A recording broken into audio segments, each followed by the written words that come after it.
clip I want you to watch. It looks color balanced, doesn't it? But it isn't.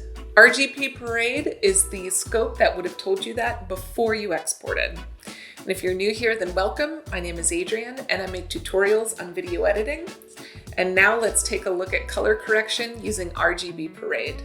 So here's the clip. I've got it here in Premiere Pro and I've got Lumetri Color open and I have my RGB Parade scope open over on the left-hand side.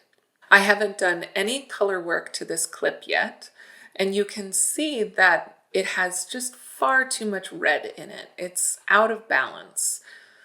So let's see if we can make some adjustments using RGB Parade in order to make red, green, and blue a little bit more balanced. I'm going to start, we can see the red is peaking at 100 here. So that's the first thing I'm gonna do.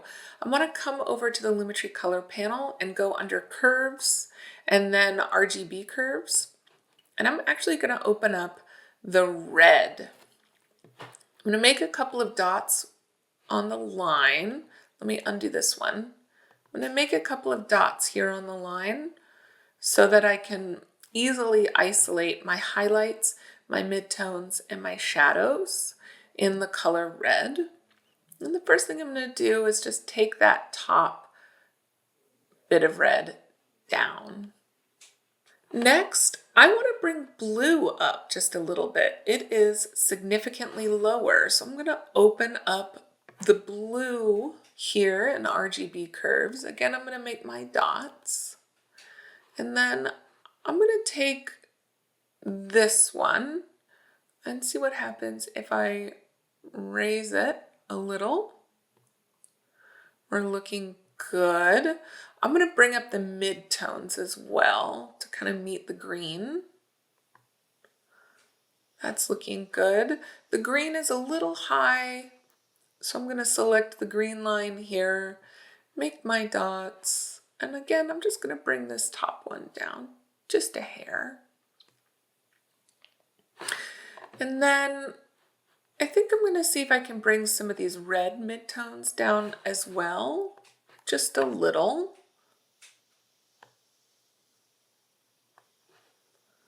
And I'm going to bring the highlights down a little to meet the green and the blue.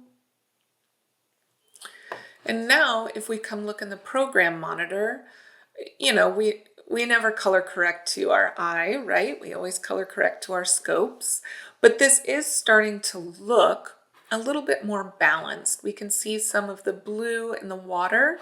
We can see a little bit of blue in the sky, but we still have the red, the orange, the yellow, the warm colors right around that setting sun. I'm going to turn curves off and then turn it back on. And we can see the pretty big difference in the balance of that image. Now, if I wanted to go on and do a little bit more color correction here, I would open up Vector Scope YUV, see if I can add a little bit of saturation or vibrance. It looks like my yellow and red is just about on that broadcast safe line, so I'm just going to bring up the vibrance just a little. I'll turn it off and then back on. It makes the water pop a little bit more when I did that. But you know, I'm looking at this and I do have Creative open and I can see faded film. And this is already a bit hazy because the sun is setting behind these mountains. So what if I just for fun brought in a little bit of faded film? And you can see that doing that even raised some of the blacks and shadows a little bit.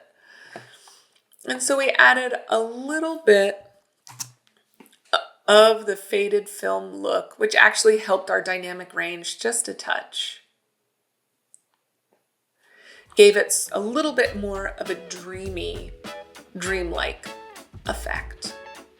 And wasn't that simple? It's important to always check RGB Parade when you're doing color correction. I'll be honest, it's not a scope I always use. but it can do a good job of double checking your color balance.